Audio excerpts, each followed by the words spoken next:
നമസ്കാരം. നിങ്ങൾ ഈ വീഡിയോ ഞാൻ അറ്റാച്ച് ചെയ്ത വീഡിയോ ഒന്ന് കണ്ടു നോക്ക്. ഇന്ന് ഞാൻ സംസാരിക്കാൻ ആഗ്രഹിക്കുന്നത് നമ്മുടെ പെൺകുട്ടികളെ കുറിച്ചാണ്, പ്രത്യേകിച്ച് ആദ്യമായി അർത്ഥം ഉണ്ടാകുന്ന കുട്ടികൾക്ക്. Pretend I go to the bathroom, I'm in school, and I look inside my underwear and there's a little bit of blood.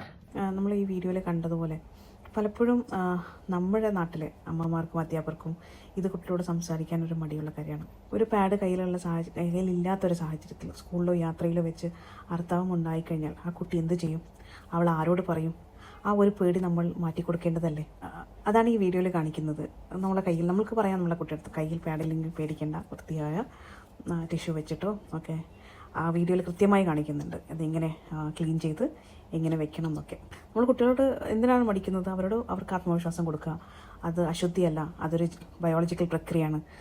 നമ്മളെ കുട്ടികൾ അമ്മമാരാണ് അല്ലെങ്കിൽ ടീച്ചർമാർക്കാണ് അവർക്ക് ധൈര്യം കൊടുക്കേണ്ടത്, വഴികാട്ടികളും വേണ്ടത്. ഈ വീഡിയോയിൽ കാണുന്ന പോലെ ലളിതമായി അവൾക്ക് കാര്യങ്ങൾ പറഞ്ഞു കൊടുക്കാം. ആർത്തവ ദിനത്തിൽ അവൾ ഒളിച്ചേക്കേണ്ടതില്ല, ആത്മവിശ്വാസത്തോടെ നടക്കേണ്ടതാണ്.